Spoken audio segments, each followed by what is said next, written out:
అయితే అప్పుడు తమాషా జరిగింది. ఈ భోపాల్ ముఖ్యమంత్రి, అప్పుడు నేను ముఖ్యమంత్రి ఉంటే, భోపాల్ ఆయన పేరు శివరాజ్ సింగ్ చౌహాన్, ఆయన సీఎం ఉండే.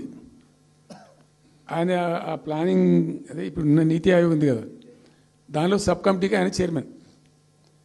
నేను భోపాల్లో పెడతా బాయ్సాబ్ జర వచ్చిపోను అని ఖచ్చితంగా ఊరికే బతిమాలితే ఫోన్ల మీద ఫోన్లు చేస్తే ఏం భోపాల్ లేవా మీరు చూసుకొని అంటే, లేదు సార్ నువ్వు తప్పకుండా రావాలంటే సరే అని పోయినండి. అయితే ఆడొక ఇండస్ట్రీ మినిస్టర్ ఉంది, వాళ్ళ గవర్నమెంట్కి ఉంటారు కదా మధ్యప్రదేశ్కు.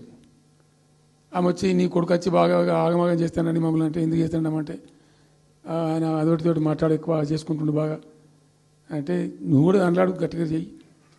ఆమె వసుంధర రాజే చెల్లెలు, ఆమె పేరు యశోధర రాజేనా ఏదో అన్నది. అంటే నేను అంతకుముందు ఒక కొద్ది రోజుల ముందే నేను భోపాల్ పోవడానికి ఒక దాదాపు 2-3 మంత్స్ బిఫోరే మోడీ గారు వచ్చిండు. అక్కడ వచ్చి 14 లక్షల కోట్లకు ఎంఓయూ చేసి పడేసారు. ఇది మధ్యప్రదేశ్ గవర్నమెంట్. నేను మొన్న 14 లక్షల కోసం చేసిన కాదమ్మా, మీకు నాకు అర్థం కాదు, నీకేం రాలేదంటావు నువ్వు, ప్రధానమంత్రి మీకు సపోర్ట్ ఉండే, మీకు పార్టీ అయ్యి మీకు మంచిగా నీకు ఇంత లాభం ఉంది అంటే, ఓ సో బోగసాయి సాబా ఆమె నేను అతను ప్రామిస్ చెప్తాను. నేను ఐ వాజ్ షాక్డ్. అది వచ్చేదా పోయేదంత వాటిగా గ్యాసు అంటే, ఈ గ్యాసులు ఎవరిని మోసం చేయడానికి ఇంత వంచిస్తారా ప్రజలను?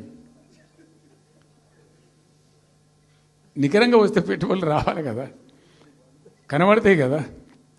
ఆ పెట్టుబడులు వస్తే లాభాలు జరుగుతాయి, ఉద్యోగాలు వస్తాయి, ఫ్యాక్టరీలు వస్తాయి, అడిషనల్ ఇన్కమ్ జనరేట్ అవుతుంది, స్టేట్ గవర్నమెంట్కి జిఎస్టీ పెరుగుతుంది. ఏం లేదు, వాటిదే గ్యాసు.